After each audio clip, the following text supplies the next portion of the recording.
and welcome to the Soul Full of It podcast. I'm your host, Kari Raquel. On today's episode, I'm joined by Yunii as we dive into the topic of false narratives.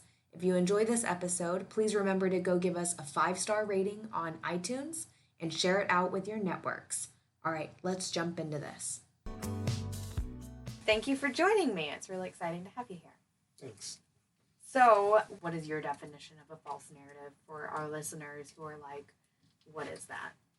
Well, a false narrative for me is something that was once an outside voice that you internalized. And from other people that I've talked to, it's helped me create a second meaning on top of that. Maybe somebody has cast you as a character in their story and you fed into that by believing that.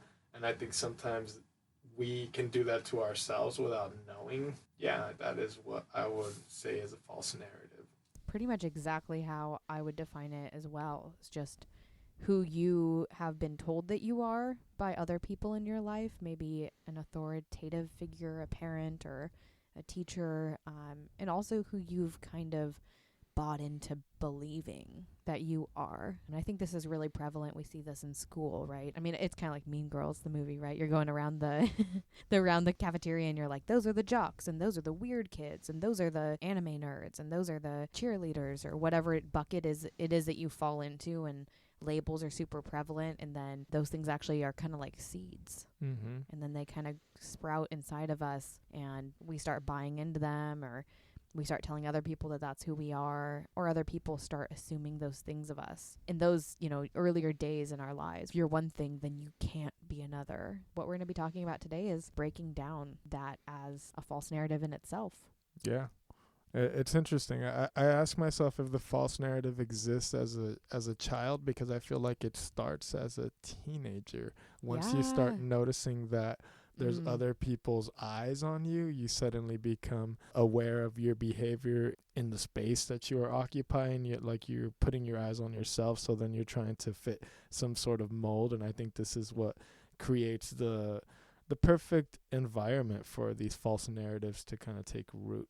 Yeah, they can take hold of your life. I agree. I think as children, we are the truest expression of who we really are in those early days. Obviously, things like trauma can have a huge impact on what happens to us and how we are navigating the world. But ultimately, kids are really resilient, and they're not afraid to say who they are and be the character in their story that is multidimensional. Mm-hmm. As a child, you are, well, when I want to grow up, I want to be an artist and the president. I want to build cars. Like, a kid will tell you like 5 or 6 things that they want to be when they grow up.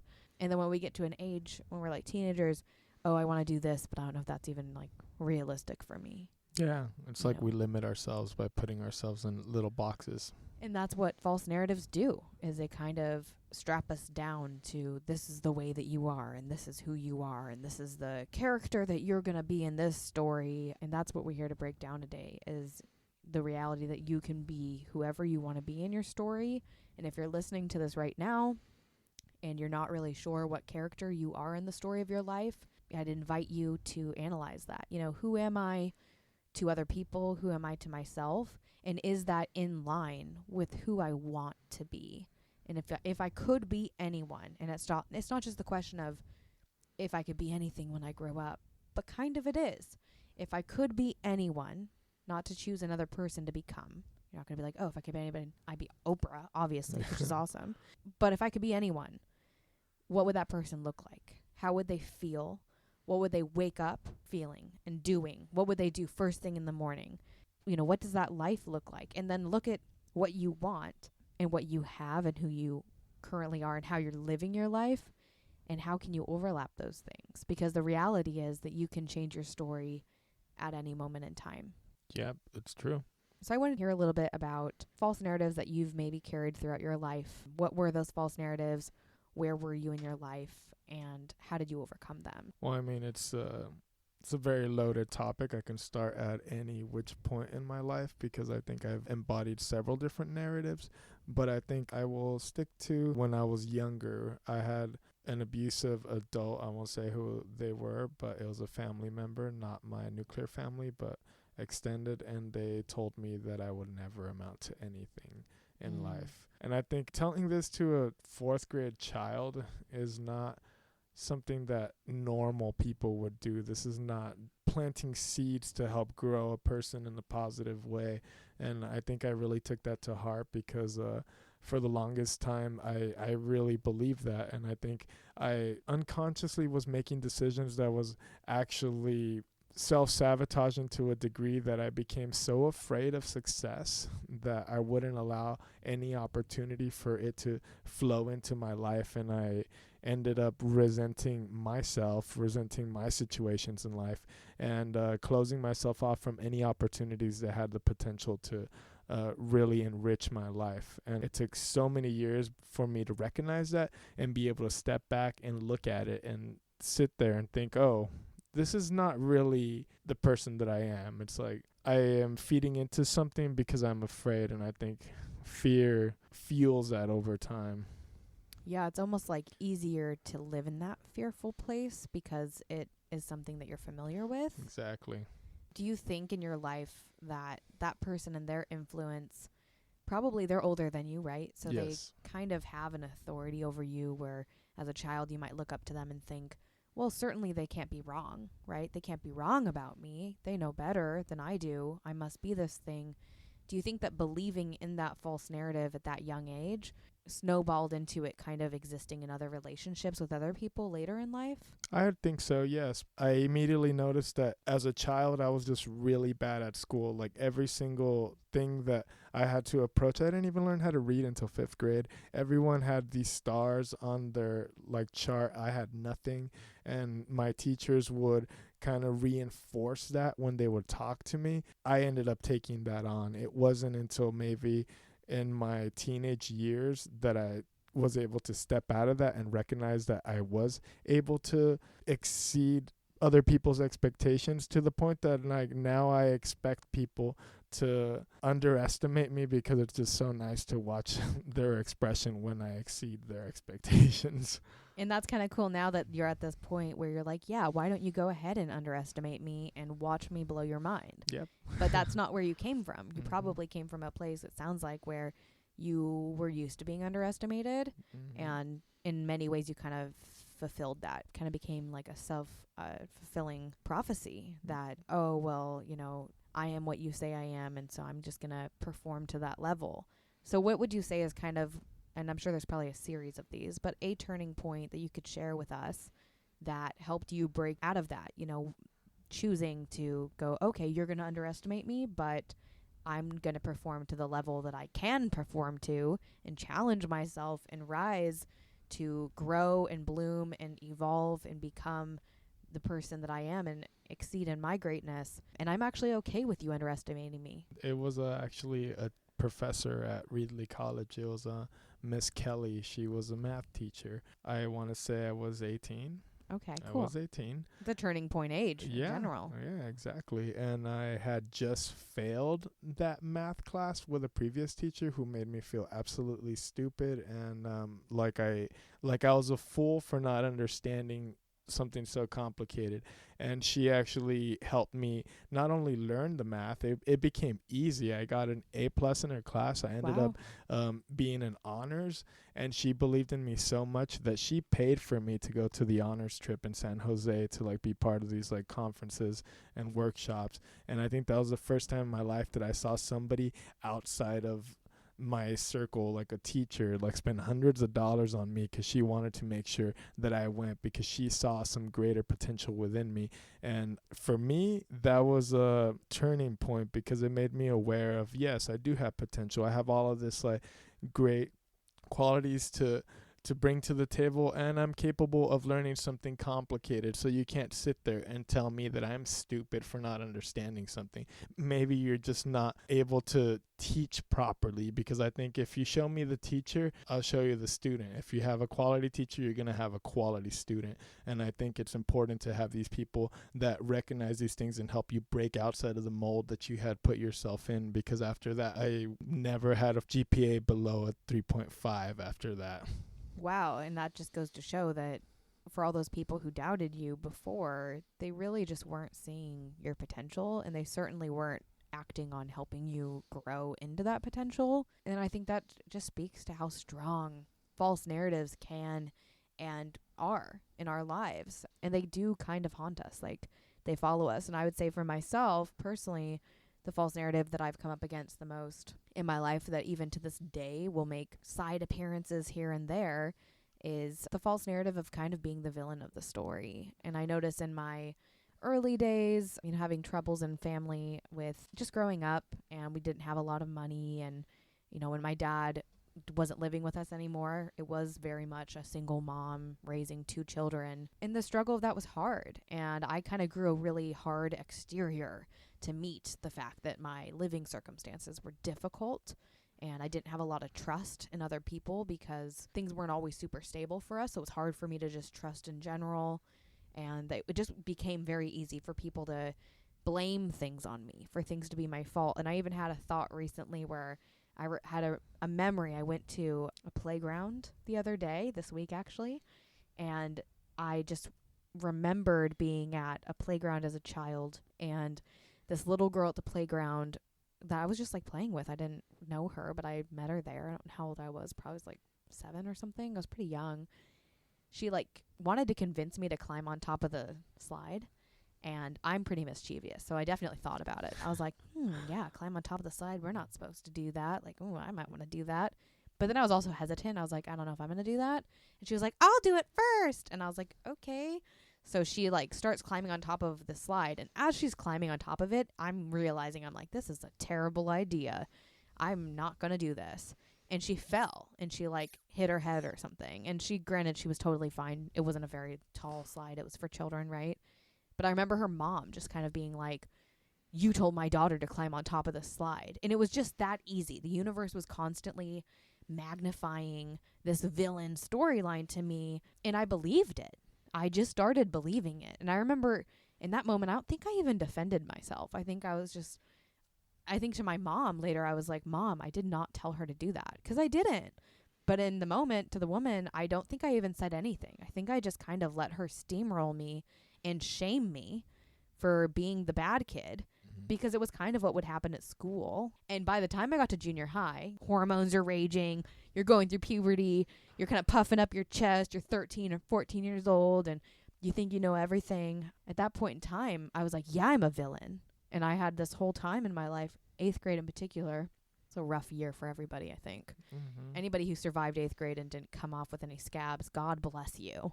I don't know how you did it. That year in particular, I remember if people were in my way in the hallway, I would shove them out of my way. I didn't give a fuck. I'd be like, move.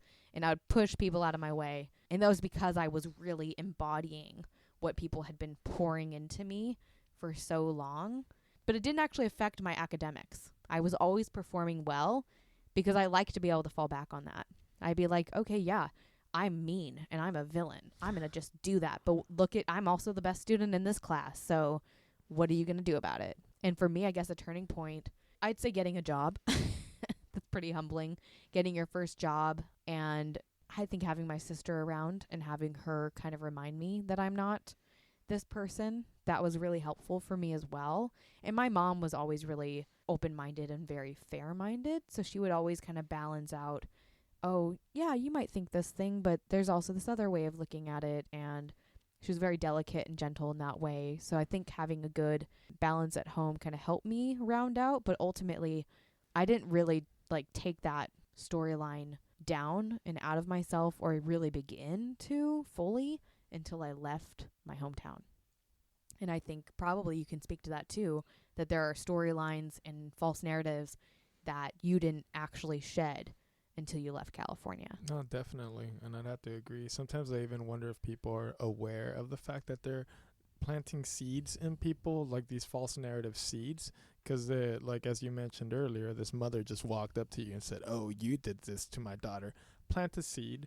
Yeah. And I think at that age, especially as a teenager, you're looking for validation outside of yourself. And if you have people walking up to you, planting a weed, we will call it, that's going to end up growing with you. And depending on how the trauma around your life has been, you might take that and just run with it, and that ends up becoming the core identity that you identify with. And at that point, it's like, if that perpetuates throughout your life, you're going to find yourself in this really unhappy state where you don't know who you are. You're buying into this narrative that isn't necessarily embodying your actual higher Essence, self, your spirit, your soul. Yeah. Yeah, it's crazy. And for me, with the villain thing, it's like I really did shed that in a large way when I left my hometown.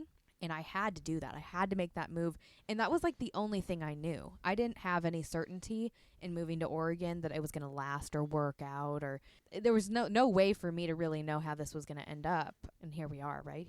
Right. Here we are. We're here. But I couldn't see into the future. And at that time in my life, all that I knew was that if I stayed where I was, I would stay who I was. And I don't know that that's true for everybody. I think it's true for most people. Maybe I am biased because I did leave my hometown. But the perspective that I gained from leaving familiarity and stepping into the most uncomfortable period in my life grew me as a person more than anything else ever had at that point in my life. And even to now, almost 10 years later since I moved, it still was and probably always will be one of the biggest growth points in my life. And I don't think it was obtainable for me unless I had left. I think it's so important to explore. And I think that's why people need to travel too, not just leaving your hometown and moving somewhere else. I think there's a lot of value in that. Even if you just move somewhere for like a year and it doesn't work out, the growth that you experience in that year or 3 months or 6 months, if you can't leave your hometown, I think you do need to travel. Yeah, definitely. There's no room for growth if you're staying in the same place, seeing the same people, doing the same things. And you've done a lot of traveling. You've moved quite a few times, but you've traveled a lot as well. What would you say traveling has done for you as far as fighting these false narratives that we all have inside of us? I think for the longest time I had I'm going to step back and say I've had this false narrative around relationships because in the past I had always been cast as the bad guy. So I always went with it. And it was almost like I would disassociate in order to just fulfill that role, whether it was cheating on my partner at the time or just like doing the absolute worst decision that doesn't even like line up with my true values. I would disassociate and do it, and then it was done. And I think traveling outside of the country, being abroad, seeing these like huge disparities and seeing these like people that are basically there's been genocides like in Cambodia, the fact that the genocide happened and all these things, and these are things I never considered, never took a moment to like step back and wonder about these foreign cultures and everything. And I think for me, seeing that and experiencing that was so humbling. It shattered me in the most beautiful way. I don't even think I had the potential for empathy before that because I had walled myself up to build this like really thick shell of protection around me so that I was right and everyone else was wrong and nothing can pierce that armor. And I think being able to see the killing fields, being able to interact with these people really humbled me in such a way that it like broke the cage that I had around my heart. And from that moment on, I was able to really empathize with people, to feel what they're going through. And I think that has been a blessing because it really opened up my heart and it opened me up to all these new, richer, deeper relationships with my friends, with my lovers, with everyone. And I think having gone through that also gives me the blessing of being able to feel the contrast between what that was like and where I'm at now. And that becomes this further reassuring evidence that makes me know that I am on the right path. It's kind of self-knowledge, right? Yep. How old were you? I want to say I was 24. Wow. I mean, I was around for that. So I definitely think whenever you came back from your travels that you would go somewhere new, you had an energy to you that was different and like fascinating. And everybody would come over to your house, wherever you were living at the time. We would all gather when you got back, and you would tell us all about your travels. And it really was kind of an energy exchange. You were kind of giving me energy of like, this is what's out there. This is what you haven't seen yet. This is what you haven't been exposed to yet. And I think you're right, with travel, you learn so much more about yourself and the world, and kind of get this realization like, wow, I'm a speck. You know, this world is huge, and, you know, the things that I'm facing are hard, but there's a lot more hardships out there that I'm not even aware of.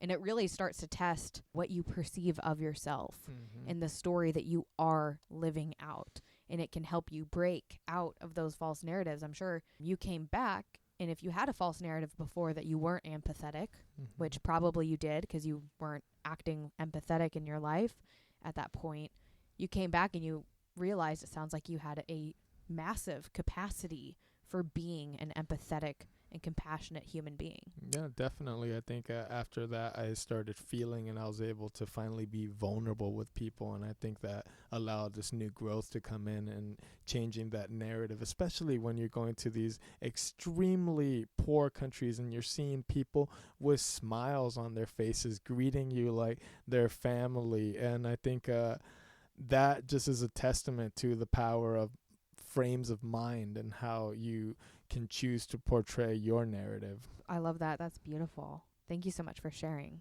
All right. Another thing that I wanted to briefly go over is the journey of finding yourself and what that looks like. How many times do you think you would say that you found yourself in your life? I find myself all the time.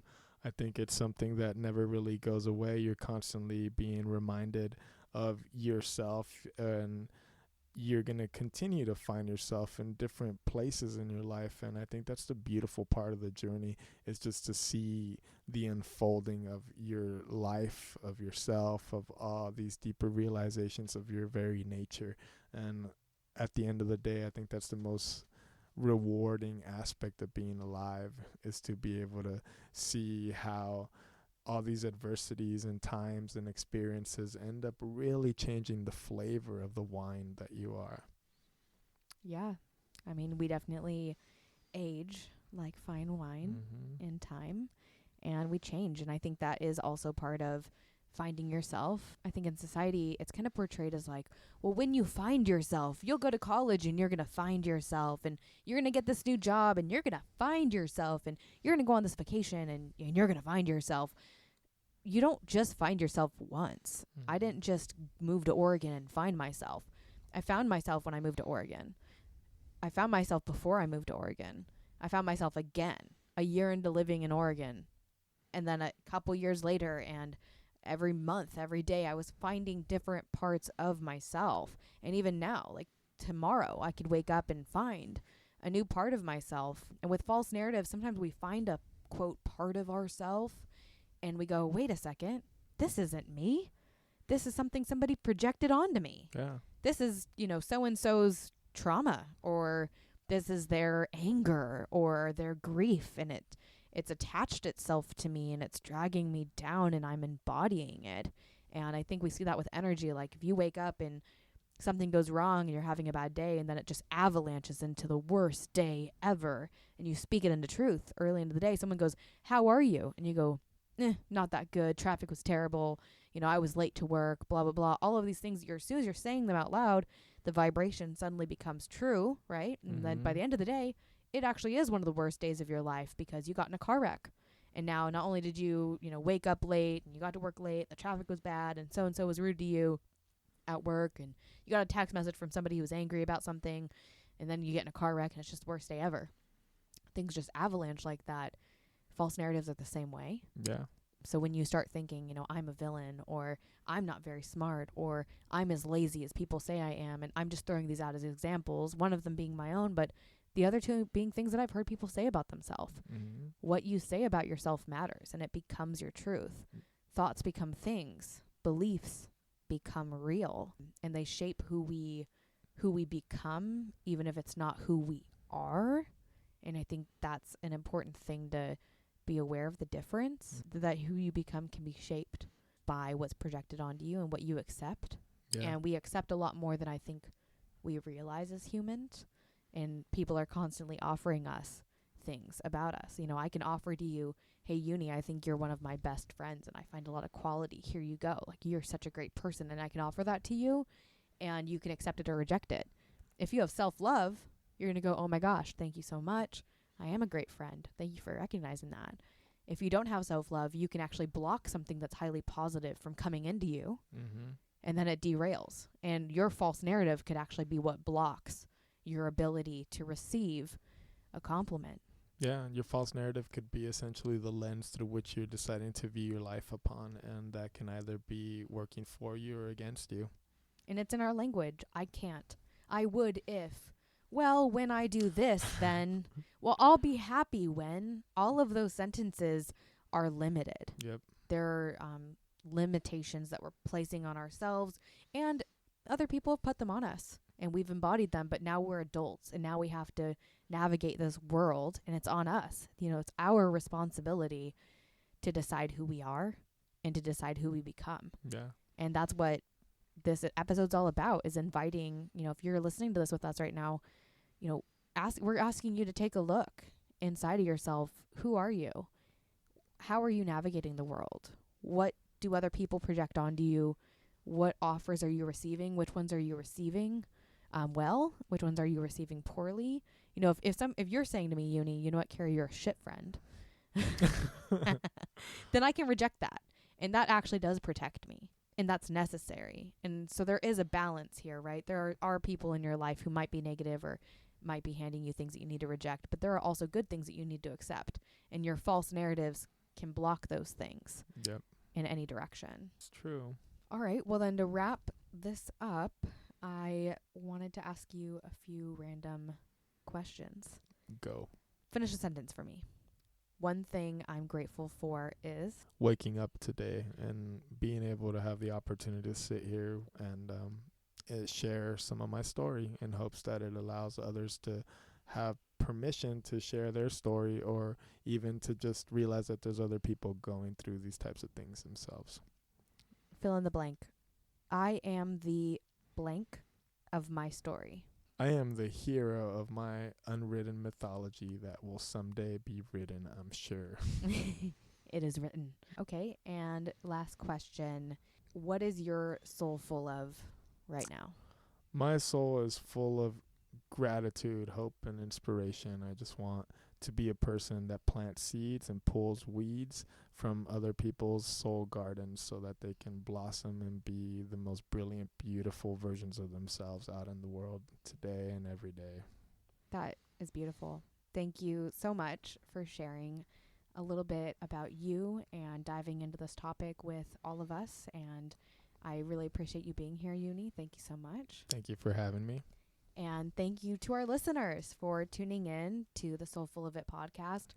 We are so grateful to have you along for the ride. Couldn't do it without you guys. Exactly. You guys are the best. All right. Have an awesome day. Cheerio.